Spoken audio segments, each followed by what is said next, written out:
오늘은 스승의 주일입니다. 지금까지 우리가 있도록 가르침을 준 은사들이 많이 있죠.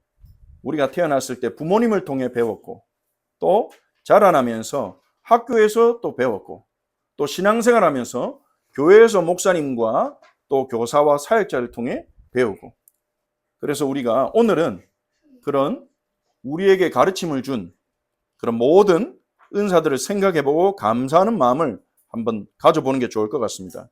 하지만 지금 우리가 이 복된 자리에 앉아 예배하고 하나님의 자녀로 살아갈 수 있도록 우리에게 부모와 스승을 허락하시고 부모와 스승을 통해 우리를 가르치고 인도하신 분은 하나님이십니다. 그래서 우리는 이 스승을 생각할 때마다 하나님을 늘 생각하며 하나님께 최고의 영광과 감사를 돌려야 될 것입니다. 고린도전서 15장 10절에 보니까 사도 바울은요, 내가 나된 것은 하나님의 은혜로 된 것이니 나의 나된 것은 하나님의 은혜로다, 그렇게 고백했죠. 또한 동시에 우리가 스승의 주일을 맞이해서 우리가 생각해 볼 것은 예수님은 우리의 구원자이시자 주님이십니다. 하지만 동시에 예수님은 제자들에게 랍비라고 부름을 받으셨습니다. 제일 처음에 제자들을 부르신 것도 나를 따라오너라 라는 말로 제자들을 초청하셨죠. 제자들을 택해서 베드로와 또 안드레와 요한에게 나를 따라오너라, 내가 너희로 사람을 낚는 어부가 되게 하리라. 마태복음 4장 19절에 보면요, 예수님은 자신을 따라오라고 하셨는데 그 따라오라는 말은 예수님의 제자가 되라는 말입니다. 제자가 되어서 예수님부터 배우고 예수님으로부터 삶과 신앙과 모든 것에 대하고 배우는 자가 되라는 거예요. 제자로의 부르심이죠. 그래서 우리는 예수님의 제자라는 우리의 정체성을 다시금 기억하고 우리의 스승이신 예수님께 감사와 영광을 돌려드리며 동시에 예수님의 가르침을 온전히 배우고 따라가야 되겠다는 결단을 다시금 하는, 하지만 예수님이 우리를 향한 부르심은요, 적당하게 은혜 받으며 적당하게 감사하며 살아가는 부름이 아닙니다. 우리의 인생관, 우리의 가치관, 모든 것에 영향을 줄 수 있는 예수 그리스도의 가르침을 배우고 그 가르침을 삶에 녹여내고 그 가르침을 통해서 새로운 삶으로 들어오라는 부르심인 거죠. 그런데 자칫하면요, 교회의 문화가 그럴 수 있고 교회의 방향성이 그럴 수 있고 또 내 자신의 어떤 가치관과 기준이 종교생활은 신앙생활은 이 정도만 하면 돼 이러면서 선을 딱 그어버릴 수 있거든요. 요 정도 하면 됐지. 근데 그건 내 생각이고요. 하나님의 부르심은 그렇지 않다는 겁니다. 그래서 우리는 스승의 주일이 된 오늘 우리가 예수님의 제자임을 다시 한번 기억하고 예수님의 가르침을 온전히 내가 배우고 쫓아가야 되겠다, 그렇게 결단하는 것이 오늘 필요하지 않겠나, 그런 생각을 합니다. 특히 우리가 잘 아는 성경 구절이죠. 마태복음 11장 28절에서 30절이죠. 우리는 보통 28절에 주로 많은 관심을 가집니다. 28절에 수고하고 무거운 짐진 자들아 내게로 오라, 내가 너희를 쉬게 하리라. 얼마나 복된 초청입니까? 우리가 인생 살아가다 보면 수고하고 무거운 짐을 안 진 사람 어디 있습니까? 이 부모님도 모셔야 되고 자녀도 잘 키워야 되고, 근데 내 인생 간수하고 이 땅에 살아가는 것도 쉽지가 않단 말이에요. 그러니까 수많은 부담과 짐이 우리를 억누르죠. 그리고 우리가 높은 자리에 올라가면 올라갈수록 책임져야 되고 돌봐야 되는 사람이 많기 때문에 더 많은 짐을 지게 되기도 합니다. 그런데 수많은 짐을 지고 때로는 우리가 어떤 이들은 그 짐을 감당하지 못해서 죽으면 내가 이 짐으로부터 해방될까 싶어서 자기 목숨을 포기하거나 또 그런 시도를 하는 사람들도 있는데요. 이 말씀은 그런 많은 사람들에게 답이 됐습니다. 이렇게 우리가 수고하고 무거운 짐진 자들은 그 짐을 잊어버리기 위해, 그 짐을 좀 덜어보기 위해 온갖 노력을 다하지만요, 안 되는데 주님께서 그 짐을 맡아주신다니 얼마나 감사하고 복된 소식입니까? 그런데 그 뒷부분의 구절을 우리가 봐야 되겠습니다. 수고하고 무거운 짐진 자들아 내게로 내가 너를 쉬게 하리라. 이 말은요, 우리가 가진 염려와 걱정거리를 예수님께 맡겨버리라, 단순히 그 말이 아닙니다. 우리가 기도한다고 그 염려나 짐이 없어지는 게 아니잖아요. 그 다음에 뭐라고 합니까? 나는 마음이 온유하고 겸손하니 나의 멍에를 메고 내게 배우라. 예수님은요, 단순히 너희 걱정거리 가져와 내가 맡아줄게, 요걸로 끝내시지 않았습니다. 너희 걱정거리, 너희가 각종인 거, 앞으로 어떻게 살지? 내 자녀는 어떻게 하지? 내 미래는 어떻게 되지? 이 나라가 어지러운데 미래는 어떻게 되지? 세상은 어떻게 되지? 뭐 AI 시대가 온다던데 우리 자녀들 앞으로 뭐 먹고 살지? 온갖 우리가 염려 걱정할 수 있지만 주님은요, 단순히 그 걱정하지 마, 내게 맡겨, 걱정 안 해도 돼, 그 말만 하신 게 아니라니까요. 주님은요, 내가 가지고 있는 짐을 너희가 지거라. 너희가 진짜 짐져야 될 거, 진짜 너희가 고민해야 될 거는 따로 있다. 그리고 내게 배워라. 어떻게 살아가는 것인지. 그런 초청인 거죠. 배우라는 초대입니다. 이거는요. 내게 배우라. 그리하면 너희 마음이 쉼을 얻으니. 우리의 마음이 쉼을 얻는 방법이 뭡니까? 마음에 평안할 수 있는 삶의 방식을 배우라는 거예요. 예수님부터 배우라는 거예요.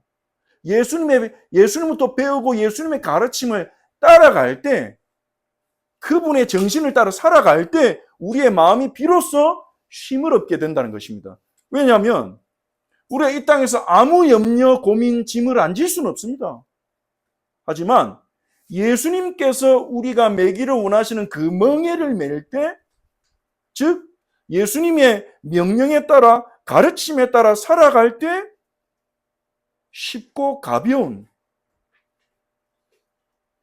마음이 쉼을 얻는 삶을 살아갈 수 있을 것이라는 초대인 거죠. 주님 우리의 구원자이시기 때문에 우리가 믿어야 됩니다. 주님 우리의 주님이시기 때문에 우리는 그분을 인정하고 그분께 복종해야 됩니다. 하지만 동시에 주님은요, 우리에게 가르쳐 주시는 스승이십니다. 최고의 스승이십니다.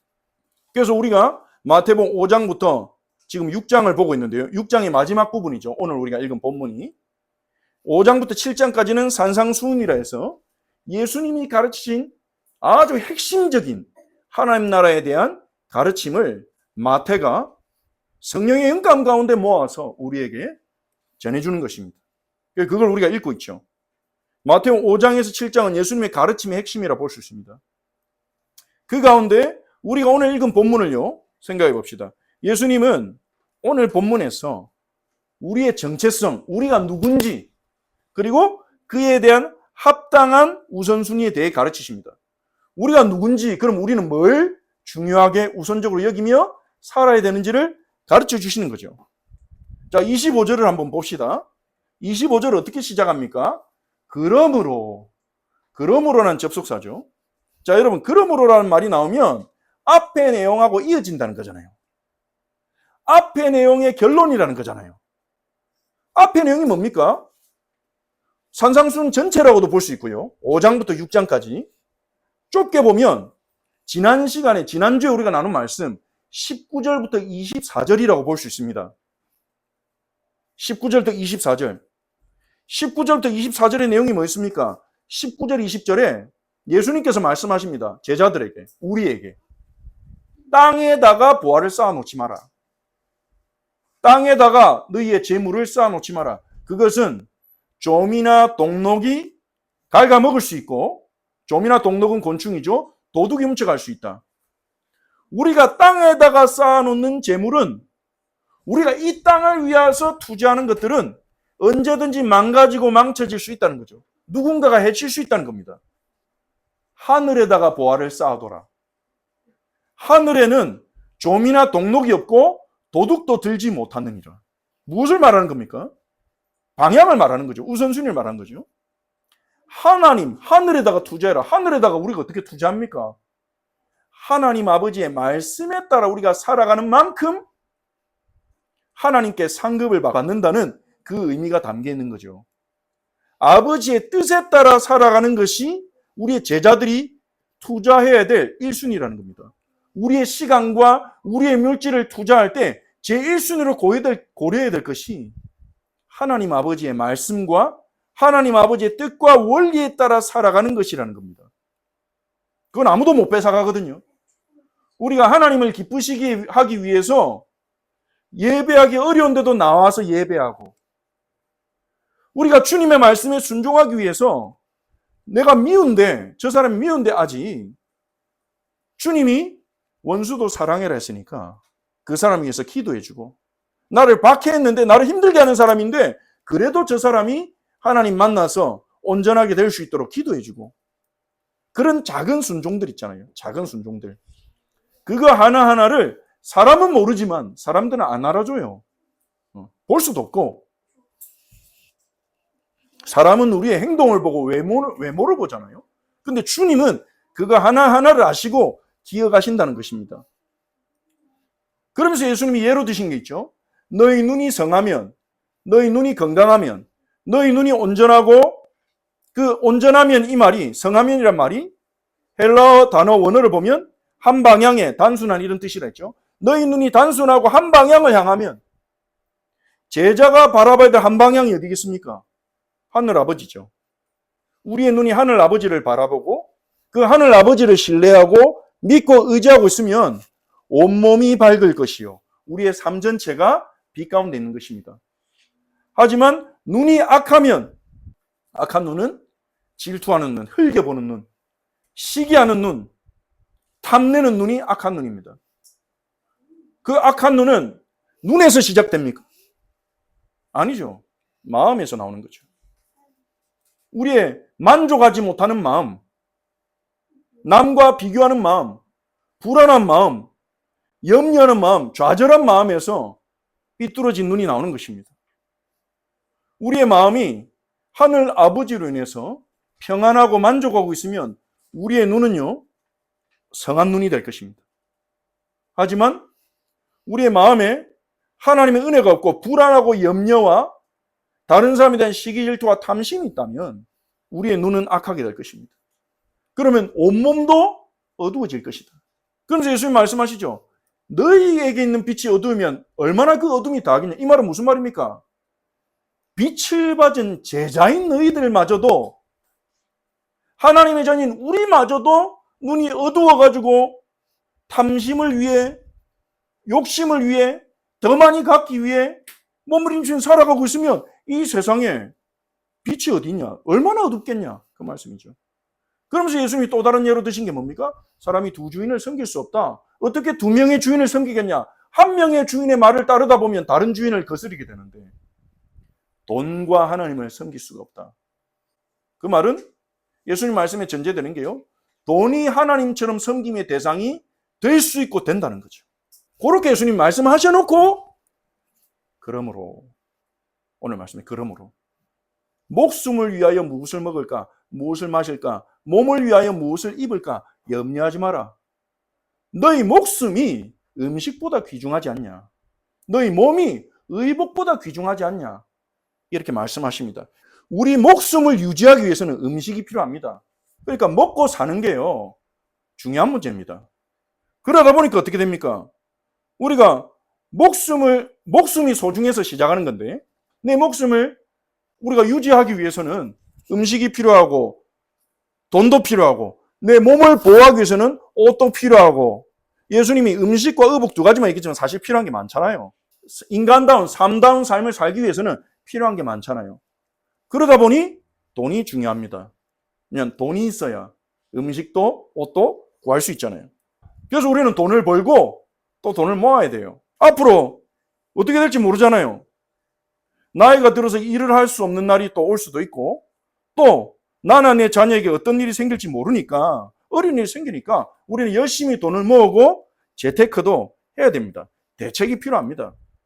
그 대책을 궁리하다 보니 그것을 준비하고 돈을 모으고, 내 목숨이 중요해서 시작한 건데 내 목숨을 위해서, 필요한 것들을 위해서 돈을 모으고 돈을 벌고 하다 보니까 그 돈을 벌고 미래에 대한 대책을 세우는 것이 삶의 우선순위가 돼버리고 어쩌면 삶의 모든 게 돼버립니다. 나와 내 가족의 안전과 행복이 거기 달려있다고 믿게 돼버리는 거죠. 신앙생활 하면서도 마찬가지입니다. 예수님은 그런 우리에게 말씀하시는 거예요. 네가 목숨이 중요해서 음식과 먹을 것에 대한 염려하고 네 몸이 중요해서 의복에 대한 염려하지 않냐. 근데 네가 염려하는 그 음식보다 네 목숨이 더 중요한 거야. 네가 염려하는 그 의복보다 네 몸이 더 중요하지 않냐. 우리가 무엇을 먹을까 입을까는 고민할 주제가 아니라는 거예요. 우리 목숨이 진짜 중요하다는 거예요. 우리 목숨이 왜 중요합니까? 하나님이 주셨으니까요. 우리에게 목숨 주신 하나님이 우리를 향한 계획이 있을 거 아닙니까? 목적이 있을 거 아닙니까? 그게 중요한 거죠. 근데 우리가 목숨이 중요하다 하면서 그 목숨을 유지하기 위해서 필요한 것들을 얻기 위해서 돈 버는데 내 우선순위를 두고 쫓아가는데 정작 내 목숨이 왜 있는지, 하나님이 내게 목숨을 주신, 생명 주신 이유가 뭔지를 놓친다면 그것은 방향을 놓치고 잃어버린 거 아닙니까? 예수님 말씀하신 게 그겁니다. 살기 위해서 살지 말라는 거예요. 생존하기 위해서 사는 존재가 아닙니다. 생존은 중요합니다. 하지만 우리는 살기 위해 살도록 부름받은 존재가 아니에요. 특히요, 제자인 우리들은, 하나님 자녀된 우리들은 예수님이 말씀하신 건 그거예요. 너희는 이제 하늘 아버지가 있는 자녀다. 고아가 아니야. 근데 너희 목숨을 어떻게 유지할까? 너희 몸을 어떻게 보호할까? 그거는 너희가 염려하고 너희가 대책세울 주제가 아니야. 하늘 아버지는 너희를 돌보실 수 있어. 이 말은요, 일 안 해도 된다는 말이 아닙니다. 하나님 믿고 기도하고 일 안 하고 돈 안 벌고 재테크 안 해도 된다. 단순히 그 말이 아닙니다. 우리에게 필요한 게 있으면요, 하나님은 일할 자리를 주실 것입니다. 하나님 우리에게 일할 자리를 주시고 돈 벌 수 있는 기회와 지혜를 주신 분도 아버지십니다. 아버지가 그때그때 우리에게 필요한 걸 채워 주실 것입니다. 그러니까 미래를 대비하고 대책을 세우느라 오늘 진짜 중요한 거 놓치지 말라는 거예요. 예수님 말씀은요. 그러면서 예를 드시죠. 저기 날아가는 새를 봐라. 아마 새가 날아가고 있었을 것 같아요. 예수님이 저 공중에 날아가는 새를 봐봐라. 저 새들이 뭐 일을 하냐, 타작을 하냐, 창고를 만드냐. 그런데 저 새들이 먹을 것은 아버지께서 다 준비해놨다. 새들이 먹을 것도 하나님 다 준비해놓고 먹이신다. 그리고 저기는 들풀을 봐라. 들에 자라나는 꽃들을 봐라. 저기는 들풀을 봐라. 저 들풀이 수고하냐, 길쌈하냐, 뭐 옷을 짜냐. 그런데 이 들에 있는 꽃들이나 풀들을 봐라. 때가 되면 꽃이 피고 얼마나 아름다우냐. 솔로몬이 그렇게 돈이 많고 성공한 왕이지만 그 솔로몬이 입은 것이 이 꽃보다 못하다. 예수님이요. 그렇게 예수님 말씀하시면서요. 하늘에 날아다니는 새도 주님은 먹이고 저 길에 펴있는 들풀 너무 예쁜데, 꽃이 피면 너무 예쁜데 얼마 못 가요. 그런 꽃, 그런 들풀도 하나님은 너무 예쁜 꽃잎으로 입히시지 않냐. 하물며 자녀인 너희들을 먹이지 않고 입혀주시지 않겠냐. 필요한 거 주시지 않겠냐. 그렇게 예수님이 얘기하는 겁니다. 그러면서 너희 중에 누가 염려함으로 그 키를 한 자라고 더할 수 있겠냐? 여기서는 키라고 했는데요. 이 키라고 번역된 단어가 목숨이란 단어로도 번역될 수 있습니다. 너희 목숨을 한 자라도 더할 수 있냐? 한 자라는 것은 길이 단위입니다. 큐빗. 한 규빗. 성경에 나온 규빗은 한 50cm 정도 되죠. 성인 남성의 손가락 끝에서 발꿈치까지. 약 50cm에서 55cm 정도 됩니다. 너희 목숨을 50cm 정도 더할 수 있겠냐? 너희가 염려하면, 오래 염려하면 할수록 수명은 줄어들죠. 그런 거 염려하지 말라는 거예요. 그러면서 30절에 오늘 있다가 내일 아궁이에 던져지는 들풀도 하나님이 이렇게 입히시거든. 하물며 너희일까 보냐? 믿음이 작은 자들아. 믿음이 작은 자들아. 예수님이 믿음이 작은 자들아 이 말은 욕하시는 게 아니에요. 기대하신다는 거죠. 언제쯤 하늘 아버지를 온전히 신뢰할래? 하늘 아버지가 너희를 먹이시고 입히신다는 것을 언제쯤 온전히 신뢰할래? 세상을 보고도 모르겠더냐? 저 하늘에 나는 새를 보고 모르겠더냐? 들에 피는 꽃들 보고 모르겠더냐? 요즘에 제가 제 자녀들하고 새에 대해서 좀 공부하고 있는데요. 놀라워요, 진짜. 털고르기 하는데 저는 이번에 처음 알았어요. 새 꼬리에 꼬리샘이 있어가지고 부리로 꾹 누르면요, 기름이 나온대요. 그러면 새가 그 부리에 그 기름을, 자기 꼬리에서 짜낸 기름을 가지고 털에다가 이렇게 바르는 거예요. 골라주는 거예요. 그러면 그게 청결하게 되고 방수 효과가 돼가지고 새가 물에 닿아도 물에 날개가 안 젖어서 날아갈 수 있는 겁니다. 이 너무나 조그마한 생명체인데요. 얼마나 하나님이 그 새가 살아갈 수 있도록 능력을 다 군비해 놨는지. 우리가 새만 좀 살펴봐도 하나님이 온갖 동물을 다 먹이시는데 우리를 돌보실 수 있습니다. 우리에게 문을 열어주실 수 있습니다. 우리는 그 아버지를 신뢰하는 신뢰를 더 키워나가야 돼요. 주님은 우리가 더 큰 믿음으로 살아가기를 기대하고 계신 거예요. 아버지를 신뢰하고. 왜냐? 우리가 아버지를 신뢰해야 그 다음 게 보여요. 나의 생활과 생존을 위해서 일용할 것들을 아버지께서 채워주실 것이다. 아버지 앞에 가는 그날까지. 광야에 있는 이스라엘 백성을 만나 매출하기로 40년 동안 먹이신 것처럼 나와 내 후대의 생활을 아버지께서 책임지셔 주실 것이다. 이 부분을 온전하게 믿어야, 그거 염려를 안 하게 되어야 그 다음 게 보이는 겁니다. 더 중요한 거, 아버지께서 우리에게 원하시는 거, 그게 바로 뭡니까? 그의 나라, 하늘 아버지의 나라예요. 하늘 아버지의 나라와 의를 구해라는 거예요. 우리는 하나님의 자녀이기 때문에, 우리는 하나님 자녀니까 무엇을 먹고 무엇을 마실지, 앞으로 어떻게 살아가지, 이건 우리의 합당한 고민이 아니에요.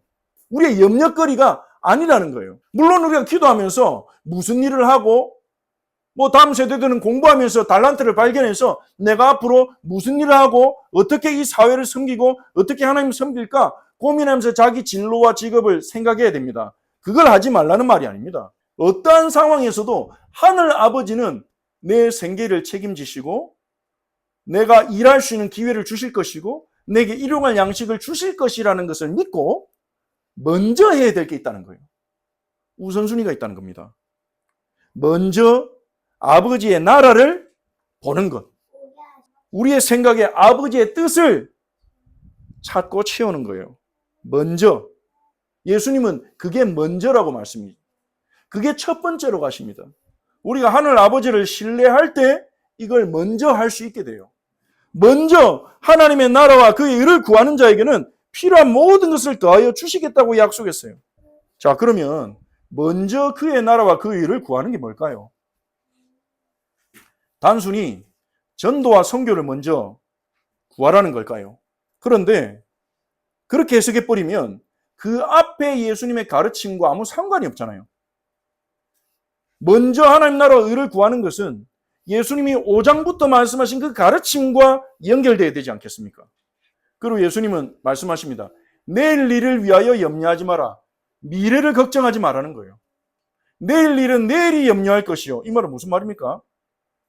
내일 일은 내일 염려해라 이 말도 아닙니다. 내일 일은 내일이 염려하래요. 내가 염려할 게 아니라는 거예요.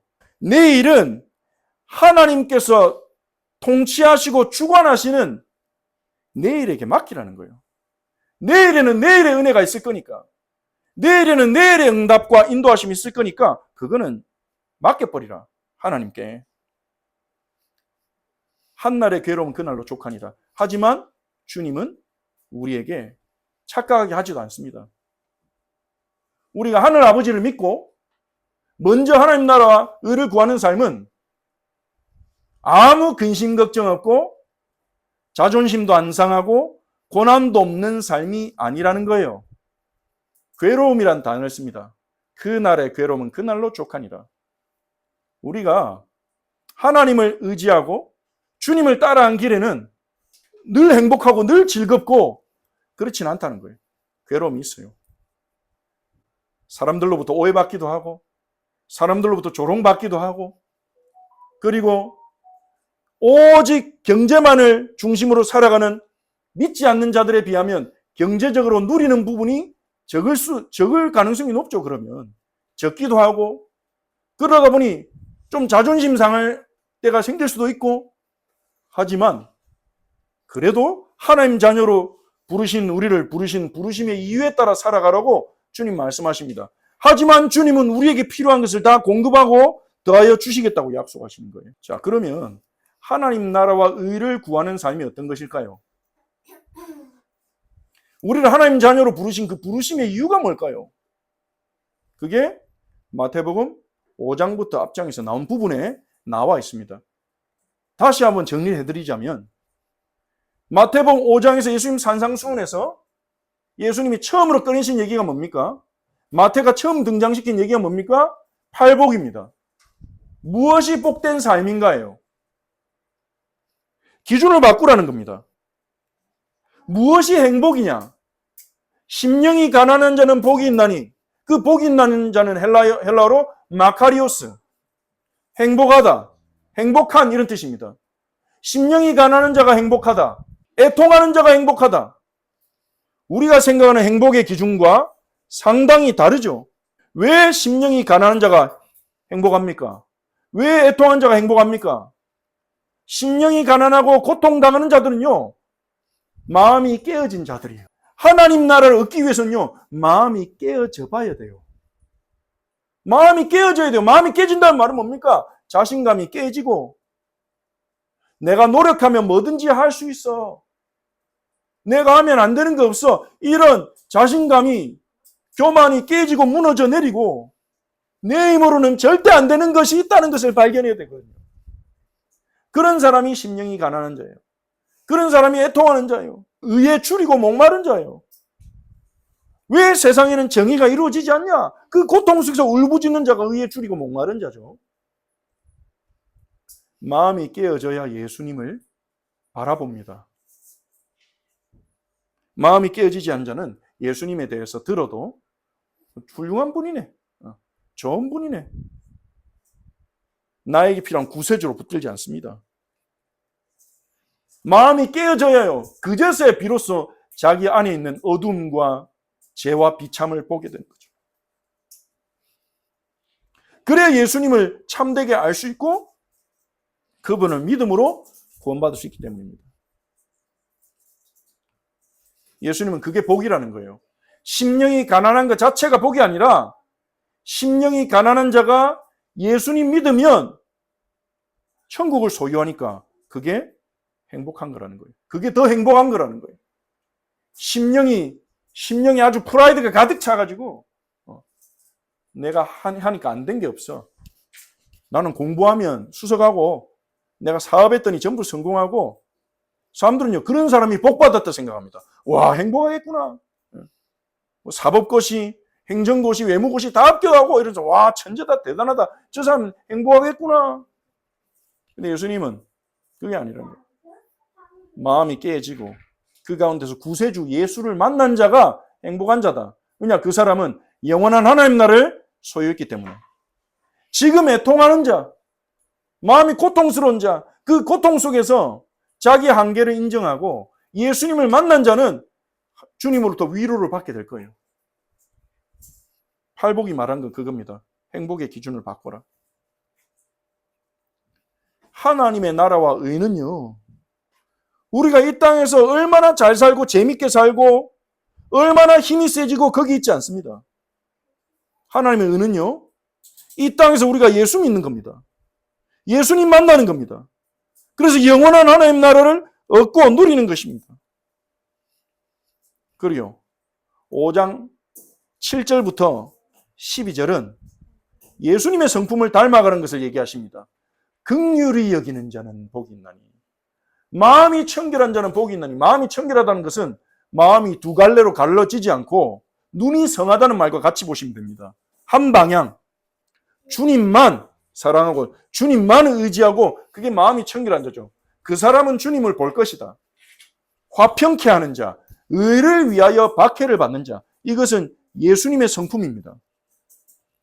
즉 무엇이 행복입니까? 우리의 그릇이 깨지고 한번 예수님을 만나고 깨진 것을 예수님 닮아가는 형상으로 만들어져 나가는 게, 그게 하나님 나라의 복이라는 거예요. 주님의 관심은 거기 있어요. 아버지의 관심은. 아버지는요, 우리의 그릇이 깨지고 예수님을 만나고 그 예수님을 닮아가기를 원하십니다. 그게 주님이 우리에게 주신 최고의 복이거든요. 그리고 마태복음 5장 13절 16절을 보면요, 너희는 이 세상의 빛이고 소금이다 그랬습니다. 빛과 소금은 뭡니까? 없으면 안 되는 거예요. 소금이 없으면 맛이 안 납니다. 맛이 이상해집니다. 빛이 없으면 아무것도 볼 수 없습니다. 기준이 없습니다. 따라갈 기준이 없습니다. 지금 세상이 그렇잖아요. 믿고 신뢰할 만한 정치인도 없고 따라갈 기준이 없어요. 그러니까 별걸 다 의지합니다. 별걸 다 붙잡습니다. 사람이 사랑해야 될 존재를 알지도 못합니다. 사람한테 상처받고 실망하다 보니까요. 어떻게 합니까? 요즘에는 애완돌을 키우잖아요. 돌 사가 그거 팔더라더라고요. 돌 사가지고 돌에다가 얼굴 그려놓고 이름 붙여놓고 부릅니다. 그 옛날에 영화 캐스트어웨이입니까? 거기서 무인도에 갇힌 주인공이 외로우니까 돌 보고 그 얼굴 그려놓고 이름 부르고 상담하고 막 그랬는데 그거에 이해라도 되죠. 그 사람이 뭐 하나님도 안 믿고 아무도 없으면 돌이라도 불러 대화해야 되잖아요. 근데 아닌데 사람한테 마음을 점점 닫고 동물에게 마음 두고 동물도 이제 자기한테 상처 준다 이거예요. 그러니까 막 죽어버리면 이제 너무 마음 아프고 이러니까 이제는 돌이나 인형에다가 자기 그 반려인형을 둔다는 거예요. 그만큼 기준이 사라지고 사람들이 마음이 상하는 시대가 아닌가 싶습니다. 그런 세상에 우리가 빛이고 소금이다. 이 말입니다. 왜냐하면요. 이 말은 예수님 말씀의 뜻은 이랍니다. 예수님의 형상을 닮아가는 교회가 이 세상에 진짜 필요한 거야. 하늘 아버지를 맛보고 무엇이 행복인 줄 알고 하늘 아버지가 정의하시는 행복이라고 믿으며 예수님을 닮아가는 그런 교회가, 그런 제자가 이 세상에 필요한 소금이다. 이 세상에 진짜 필요한 거다.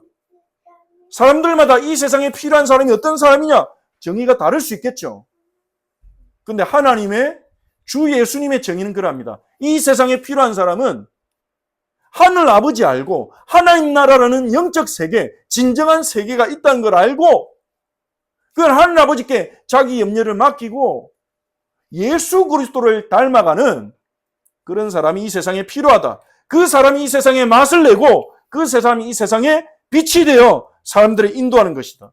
우리가 생각해야 될 건 이거라는 거죠. 우리가 고민하고 우리가 하나님 앞에 구해야 될 것이 먼저. 그리고 마태복음 5장 17절 20절에서는요. 사람들이 착각합니다. 신자들조차도 오해하고요. 불신자들도 착각합니다. 예수 믿는 자들은 도덕 기준이 없어. 살인자라도 예수 믿으면 용서해 준다고? 그건 말이 안 돼. 세상에 온갖 나쁜 짓 다 하고 예수님께 회개하면 다 용서받냐? 이러면서 예수님의 용서를 값싼 취급을 하도록 교회도 오해하고 세상도 오해하고 있는데요. 예수님은요. 예수님이 이 땅에 오신 것은 율법을 폐하려 함이 아니라 완전하게 하려 왔다고 말씀하십니다. 그러면서 뭐라 하십니까? 마태복음 5장 20절에 바리새인과 서기관보다 더 의롭지 않으면 하나님 나라에 들어갈 수 없다. 바리새인과 서기관의 의는요. 이 세상 도덕 중에 최고 수준이에요. 바리새인들은 자기 삶 자체를 하나님 말씀을 순종하는 데 헌신된 사람들이에요. 그 사람들보다 더 의의가 낮지 않으면 하나님 나라에 들어갈 수 없다거든요. 그럼 우리는 다 못 들어가겠네. 이게 아니라 주님은요. 그러면서 말씀하시는 게 살인하지 말라 했지 않냐. 근데 주님의 의도는 그 율법을 주신 주님의 의도는 너희가 형제들을 미워하지 않는 거다. 간음하지 말라 했지 않냐. 그건 불륜만 안 하면 된다는 게 아니다. 그 주님의 의도는 너희가 다른 이성을 볼 때 음욕의 눈으로 바라보지 않는 것이다. 음욕의 눈으로 사람을 바라보게 되면요. 나의 만족을 채워줄 도구가 돼버려요. 사람이. 하나님 형상을 담는 인간이. 그리고 맹세하지 말라 했지 않냐. 그 말은 헛맹세하지 말라 했으나 나는 너에게 맹세하지 말라 말한다. 왜냐하면 너희가 이런저런 맹세 사용하면서 사람들 앞에 진실되게 살고 있지 않지 않냐. 너희가 다른 사람한테 맹세 안 해도 사람들이 너희를 믿을 만큼 맹세가 필요 없는 사람이 되기를 원한다 나는. 맹세는 언제 합니까? 사람들이 안 믿을 때 하잖아요. 내 말 안 믿을 때. 맹세할게요 그러잖아요. 물론 공적 맹세는 다른 얘기입니다. 그러면서 21절부터 48절까지 예수님이 그렇게 예를 드시면서 마지막에 뭐라 하십니까? 하늘 아버지 온전하신 같이 온전해라. 이 말은요. 바리새인과 서기관보다 더 나은 의. 하나님의 나라의 의는 뭐냐? 기준이 하늘 아버지예요. 그럼 우리는 아무도 못하는데요. 맞습니다. 그래서 예수 그리스도가 필요하고 예수 그리스도의 의로 우리는 구원받는 겁니다. 일단 들어가는 겁니다. 일단 예수 그리스도의 의로 내 의가 아니라 예수 그리스도의 의로, 예수 그리스도를 믿음으로 하나님 자녀부터 만들어 놓고 하나님 나라 백성부터 만들어 놓고 예수님은 가르치시는 거예요. 다만 우리의 방향성, 우리가 추구해야 될 건 그겁니다. 내 양심의 선을 넘어서는 겁니다. 사회가 요구하는 도덕을 넘어서야 돼요. 우리는요. 종교, 교회 다니는 사람은 이 정도는 해야 안 되겠나? 그 선을 넘어서는 거예요. 우리는 얼마만큼 사랑하면 되겠습니까? 하늘 아버지 바라보면서 계속 훈련해 나가야 됩니다. 더 사랑하고 더 사랑하고. 얼마만큼 용서하면 되겠습니까? 하늘 아버지가 우리를 용서하셨듯이. 물론 지금은 안 되죠. 지금은 잘 안 됩니다. 용서하고 싶은데 용서 안 될 만큼 미운 사람도 있고 사랑하려고 하지만 사랑도 잘 안 되고. 그런데 예수님은 우리가 하늘 아버지의 자녀라는 정체성을 가지고 하나님의 자녀니까 아버지를 닮아가는 길로 가자고 하십니다. 우리가 기도하고 고민하고 생각하고 대책해야 될 부분이 이거라는 거예요. 먼저 하나님 나라와 의. 왜냐, 세상에 필요한 교회가 그런 교회거든요. 불신자보다 못한 교회가 왜 필요하겠습니까? 세상에. 하나님 은혜로 구원은 받겠지만 믿지 않는 자들이 저 사람들은 우리보다 이기적이야. 우리보다 사랑이 없어. 이렇게 되는 교회가 세상에는 필요가 없겠죠. 물론 구원은 다른 얘기지만, 구원은 은혜로 받지만, 이 얘기를 잘 들어야 됩니다. 우리가요. 세상 사람들보다 더 착하게 살아가자, 그 말이 아닙니다. 우리가 하나님의 자녀라는 정체성을 가지고 하늘 아버지를 바라보면서 그분을 알아가고 그분을 닮아가고 그분을 쫓아가는 거예요.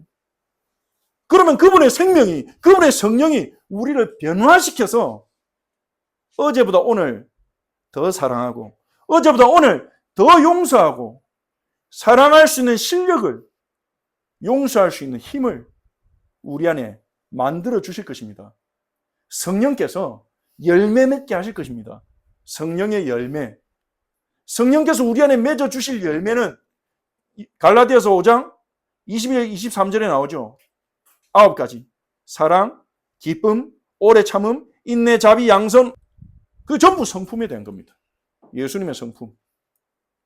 하나님 나라는 하나님 아버지의 성품을 닮아가는 거예요. 우리가 이 땅에서 예수님처럼 성품이 완벽해질 수 있냐, 그 얘기가 아닙니다. 주님도 아세요.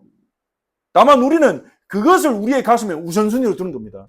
하나님의 나라를 구하라는 말은 내가 하나님의 자녀고 나는 더 이상 먹고 사는 문제로 염려할 필요가 없고 아버지를 의존하고 그 부분은 나의 우선순위는, 나의 중요한 것은 하나님 아버지를 알아가고 그분의 성품을 닮아가고 그분의 뜻에 동참하는 거다. 아버지의 일에 동참하는 거다. 아버지께서 이 세상을 복음하고 싶고 아버지께서 이 세상의 약한 자들, 어려운 자들 구해내고 싶고 버려진 자들에게 아버지께서 사랑을 전하고 싶은데 그 아버지의 일에 우리가 참여하고 동참하는 것, 그것이 하나님의 나라입니다. 그래서 우리를 구원하셨어요. 이 땅에 그 나라를 이루시기 위해서 천국은 우리가 나중에 가야 할 곳일 뿐만 아니라 지금 이 땅에 임해야 될 곳입니다. 지금 이 땅에 천국이 필요합니다. 지금 혼란스러운 대한민국에 하나님 나라가 필요합니다. 지금 기준이 무너지고 있는 이 지구에 하나님 나라가 필요합니다. 그래서 예수님이 마태복음 6장의 주기도문에서 기도할 때 뭐라고 기도하게 하셨습니까? 하늘에 계신 아버지 이름이 거룩히 여김을 받으시오며 나라가 임하시오며. 하나님 나라 이 땅에 임하도록 우리는 그 나라를 구하고 그 나라의 백성으로 그 나라의 방식을 배우고 살아가는 겁니다. 그리고 6장에서는요. 1절 18절을 보면 예수님이 가르친 게 뭡니까? 기도할 때, 다른 사람 도울 때, 구제할 때, 금식할 때 사람들 앞에서 하지 마라. 외식하지 마라. 외식은 연기죠. 연기하지 마라. 은밀하게 보시는 하나님 앞에서 해라. 그 말은 무슨 말입니까? 하늘 아버지를 인식하고 살아가라. 하늘 아버지가 살아계신 것을 실제로 믿고 그 하늘 아버지 앞에서 행해봐라. 우리는 사람 앞에서 한 건 잘합니다. 자리가 사람 만든단 말이죠. 반장 세워놓으면 사람들이 보니까 반장 체면이 있으니까 조금 달라집니다. 변화시키는 효과는 조금 있겠죠. 하지만 우리는요, 자리에 의해서 만들어지면 안 돼요, 더 이상. 우리는 하나님 아버지에 의해서 만들어져 가야 돼요. 그냥 하늘 아버지가 우리를 보고 계시니까요. 아버지가 나를 다 보고 계시는데 내가 아버지 기쁨이 되어 드려야 되겠다. 그게 하늘나라입니다. 그게 하나님 나라입니다. 세상 사람들 하나님 없다 하지만 나는 눈에 보이지는 하나님을 늘 인식하고 그 하나님 앞에서 기도하고 하나님 앞에서 다른 사람 돕고 하나님 앞에서 내 영적인 생활을 이루어 나가고 그 하나님을 믿고 내 미래와 내 인생의 공급을 하늘 아버지를 믿고 하늘 아버지를 의지하고 나의 마음의 우선순위는 나의 마음의 중심은 하나님 나라와 의에 머무는 것. 그게 우리를 부르신 부르심의 이유라고 볼 수 있습니다. 그래야 우리를 통해서 그렇게 살아가는 우리를 통해서 이 세상 사람들이 하나님 나라가 있구나. 다른 나라가 있구나. 하나님 나라의 실존을 하늘 아버지의 실존을 알게 되겠죠. 드러내게 되겠죠. 우리 사자어린 양 사랑하는 사자어린 양 교회 성도님들 하나님 나라를 드러내며 살아갑시다. 하늘 아버지가 있습니다. 우리에게는요. 하늘 아버지가 있어요. 너무나 멋진 아버지가 있어요. 능력이 한이 없으시고 한없이 지혜로우시고 그러면서도 우리를 사랑하시고 그러면서도 우리와 친밀히 교제하고 싶어 하시는 하늘 아버지가 계세요. 지금 우리를 보고 계세요. 그분은 우리를 어느 정도 사랑하십니까? 우리를 사랑하고 구원하기 위해서 영원한 자신의 삼위일체의 동역자, 영원한 가족, 가장 사랑하는 아들 예수님을 내어주셨어요. 여러분 그 사랑이 얼마나 큽니까? 그 희생이 얼마나 큽니까? 근데 그 사랑받은 우리가 그런 보혈의 은혜로 구원받은 우리가 이 세상 이방인과 같이 살아간다면 그게 합당하겠습니까? 우리가요. 얼마나 큰 사랑받았고 얼마나 큰 분이 우리 아버지가 되어주셨습니까? 그럼 우리는 그 하나님 나라와 의 그것을 알아내고 살아가는데 우리의 삶의 우선순위와 중심을 두어야 되지 않겠습니까? 예수님께 그걸 배워나가야 되지 않겠습니까? 마지막으로 사도 바울이 에베소 성도들을 위해 기도한 내용을 함께 읽고 결론을 내고자 합니다. 에베소 1장 18절 우리 같이 함께 읽어봅시다. 너희 마음의 눈을 밝히사 그의 부르심의 소망이 무엇이며 성도 안에서 그 기업의 영광의 풍성함이 무엇이며. 사도 바울이 에베소 성도를 놓고 기도할 때 뭘 기도했냐? 제 교회 붕대게 해주세요. 이걸 기도한 게 아니라 그들의 마음의 눈을 밝혀주셔서 아버지께서 그들을 부르신 부르심의 소망이 뭔지, 왜 불렀는지, 왜 구원했는지 알아차리도록 기도했다는 거예요. 예수님이 오늘 마태복음 6장에서 말씀하시듯이 너희는 이방인처럼 먹을 거 마실 거 염려하도록 부름받은 게 아니야. 너희를 부르신 부르심은 그거보다 훨씬 크고 위대한 부르심이야. 너희를 부르기 위해 그 보혈을 흘렸고 그 희생하셨는데 겨우 주님이 원하시는 게 우리가 기도해가지고 살림살이 더 나아지고 돈 좀 더 많이 벌고 잘 벌어가지고 그 돈으로 큰 교회 건물 짓고 뭐 큰 시설 만들고 세상에 교회가 이렇게 복받고 돈 많다 이걸 보여주기 위해서 부른 게 아니라는 거예요. 그걸 하기 위해서 예수님이 죽으시지 않았다는 것입니다. 기도합니다.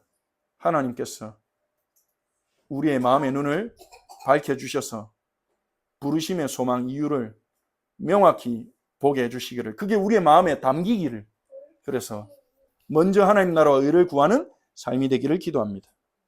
자, 결론입니다. 우리는 길이요 진리요 생명 되신 예수님의 제자들입니다. 우린 예수님의 제자들입니다. 예수님께 배우고 예수님을 따라갑시다. 우리 함께 기도합시다.